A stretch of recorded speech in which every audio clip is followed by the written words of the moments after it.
In ancient times, on spring equinox, a certain group of people would climb a very high mountain in the Black Hills called Hihankaka.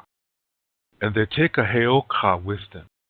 A hayoka is a man who does everything backwards. He speaks the opposite of what he means. He dresses backwards. He walks backwards. He puts his hair over his face. And the simplest tasks, he does them in the most difficult way.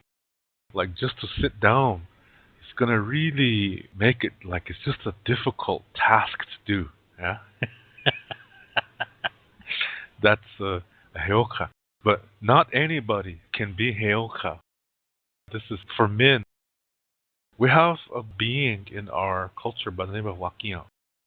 A lot of people just think it's it's a thunder, it's a lightning. No, it's a being. And it is female.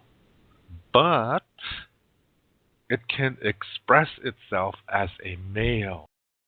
And when it does that, it's hayoka. So that's a hermaphrodite. That's male and female at the same time. They're not bisexual, they're not transgender, they're not gay. No, they're male and female at the same time. That's what Wakiya is. And when she expresses her female side, it's this thunder being. And that represents cleansing. Now when she expresses her male side, it's hayoka. And hayokas, they do things in reverse and opposites. A lot of times what hayokas do make people laugh. And laughter is cleansing. See, a hayoka is still about cleansing. And when you send out a healthy communication, it comes back to you 4 times as strong to bless you. So when a hayoka is making people laugh, he's giving them medicine. That's a healthy communication. That act of making people laugh is going to come back to him to bless him.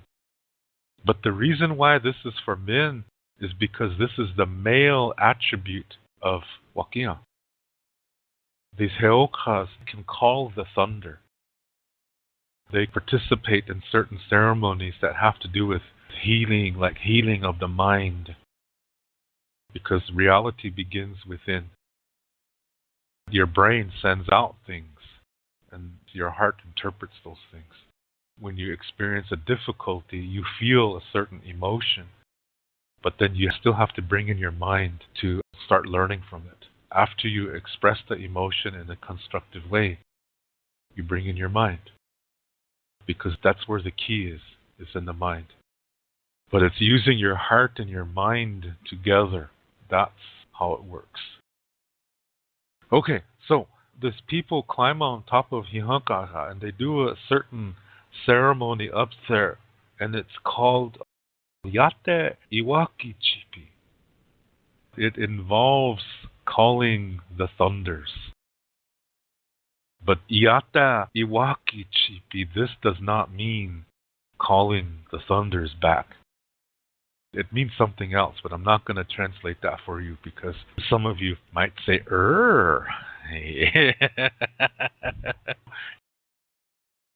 Some people from the Western world, this is something they cannot comprehend. I'm not saying I'm better or that this knowledge is better than you. No. It's coming from a very, very ancient perspective. And people today who are dualistic, something like this might gross them out. They can't comprehend it because duality limits your understanding and comprehension ability. But the purpose of the ceremony is to call back the thunders. And the only person that can do that is the hayoka. Because they are involved. They are called by the thunder. When a man dreams of thunder and lightning constantly, today's modern dualistic person is going to think, oh, that means I have the power of the thunder. No, you don't. Just women do. Yeah, just women have that. It's in their cleansing power. No, if a man dreams this, that means he's supposed to be hayoka. So he has to talk to a medicine man right away. Because if you avoid it, it could kill you. That's the dangerous thing. Because if you avoid it, it's like you're holding your breath on purpose, like you don't want to breathe. So it's actually not the thunder that's killing you, it's you that's killing yourself. When you get a call from the thunder, it's a blessing. But it can only be men who dream of it, because the hayoka is the male attribute of Wakia, the thunder being. This is ancient rules here. So the hayoka is the one who goes up with these people and they call back the thunders. This is the first part of a big journey. It begins in spring equinox and it ends on summer solstice. So it's a 3-month journey for this group of people. So it's not everybody. It's just a certain group of people. In ancient times, the Sicangu Lakota people are the keepers of Lakota Star Knowledge. There's a lot of stories that involve the Star people and the Sicangu Lakota people. Today, the Sicangu Lakota people live on Rosebud Sioux Reservation and Lower Brule Sioux Reservation in South Dakota. And my father is from Rosebud, so I'm half Sicangu Lakota. And the other half of me is Itazipco-Lakota from my mother's side. That's the group that received the white buffalo calf pipe. So I come from 2 pretty good sides. Hey. My left cheek comes from the Sicangu side, and and my right eye comes from no, but anyway, of course it's like that. Let's see. Anyway, what they were doing is they were following what was happening in the stars. We have our own star constellations, as every tribe has their own thing too. In the Lakota world, we had our own star constellations, and when the path of the sun, it appears to be going through a certain constellation, then we have to be at a certain location, because these constellations have representations on the earth for them. So when something is happening in one constellation, we have to go to that location, representation on the earth, and do a certain ceremony. And then as it goes through another constellation, then we move to a different location. Now remember, this is just a small group of Lakota people that are doing this. And this begins with spring equinox. And it culminates at what we know as Matotipila. The modern world knows it as Devil's Tower. That there's a certain thing that we do there. So that's a 3-month journey. Let's go back many, many, many thousands of years ago and we picture this group of Lakota people that on spring equinox, they do a certain ceremony at Hihankaha, calling back the thunders. And the next several days, they're going into a center of the Black Hills. And this is a place that's called pesla. It's a prairie in the center of the Black Hills. Thousands of years ago, some star people landed there. And they met with some Sicangu Lakota people. Like I said, these are the Star Knowledge keepers. There's a lot of stories involving this. I'm going to go quick. I'm not going to say the whole story because some people might take it out of context. But what basically happens is that 2 Lakota women went with these people. And one stayed out there. The other one didn't like it up there, so she came back. And the Lakota lady that came back, she was pregnant. And she landed in the same area in Pesla. And Soon after she landed, she gave birth to this child. And his name was Wichachbihikbaye, Fallen Star. And this Fallen Star, he's half Lakota, and he's half from those people at this other world that his father's from. So remember, one Sicangu Lakota lady, she stayed up there. Her marriage was good. So she had children for that guy up there. So somewhere out there, on one of them planets, there are people who are descendants from this Sicangu Lakota woman. Think about that. And Fallen Star, he's half Lakota and half from the Star people too. So he lived among the Lakota people and lived a very long life. And he was a very wise person.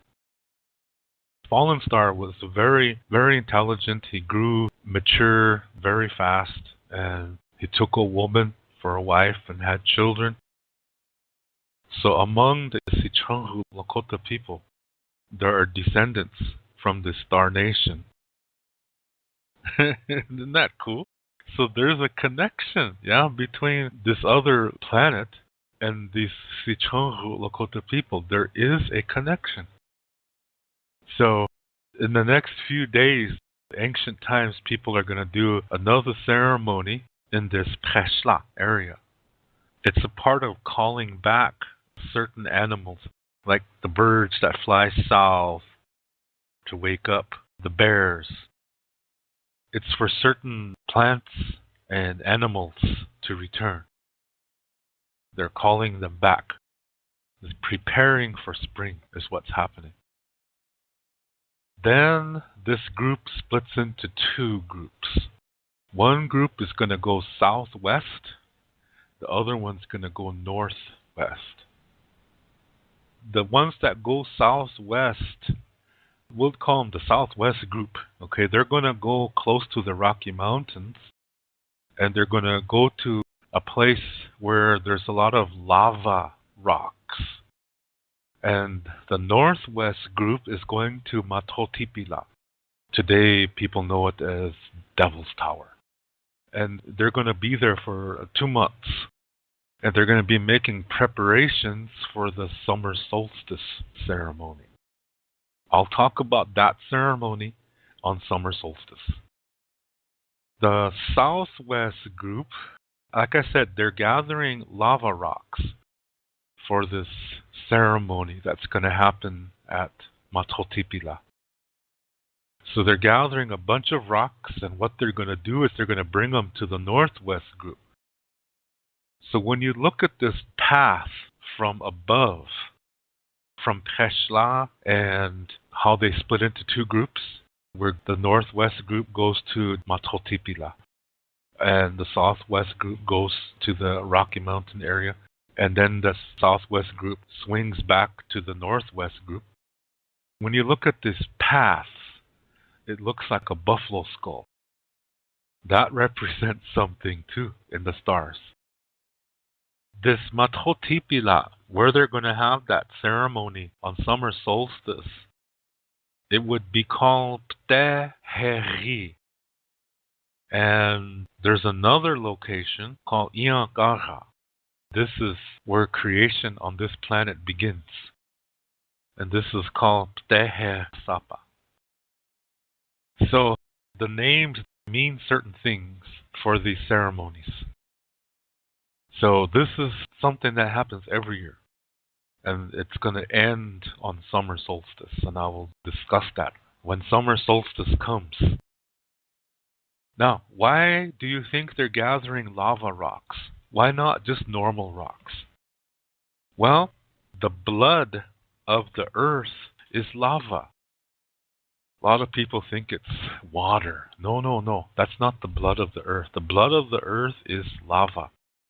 It's from within the earth. So it has the tone from within the earth. So that's sacred. That's very sacred. This is why they're going to use those rocks, to bring energy from the center of the earth into this ceremony. That's the reason why. The beginning of creation, the earth was formed by pieces of anything just smashing into each other. Our creation story is very, very similar to the Big Bang Theory. Not that comedy show. No, the actual Big Bang Theory. It's similar to that. Not exactly, because there's some differences. When pieces of creation are just flying all throughout the universe and some eventually they're bumping into each other and they're forming into huge objects, and next thing you know, these huge objects collide with each other. And after billions of years, planets start to form. So when they first form, they're very hot. Lava is constantly flowing over the surface.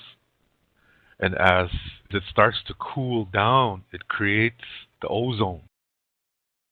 And next thing you know, a water cycle is created. So water comes on the earth.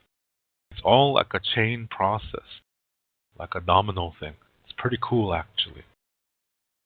And in Lakota Star Knowledge, they say in the beginning, the earth, her name is Makha. Not Unchi Makha, not Ina Makha, no, just Makha. Because she's just created. She's new. And the stories say she was very temperamental. She was always complaining, and she gets mad just easy. She likes to pout. I think about that. That really did happen. When the earth was first created, she was very hot. The surface was very hot. Hence, she was grumpy. She was complaining all the time. She never was satisfied. Even if she got her way, she would still find fault with it. It's like a little child. So it matches how the earth was in the beginning. She wasn't this wise woman and oh, I just love everybody. She wasn't like that. But she developed. As she cooled down and the water cycle formed and the 4 times came into effect, the 4 times being the day and the night, the month and year. Because there's a bunch of things that happen that set up the 4 times. So after all these things happen, the earth grows up and she becomes wise. She becomes very motherly as creatures come on the earth and then later humans. She creates things so that everybody can live on her. And she loves everybody. So she develops into a wise person and then grandmotherly. So in the ceremonial way, they say Unchimaka. But when she was born, when she was created, there was blood all over her. That's the lava. Now think about that. That happens to people too. When babies are born, they come out, there's blood all over them.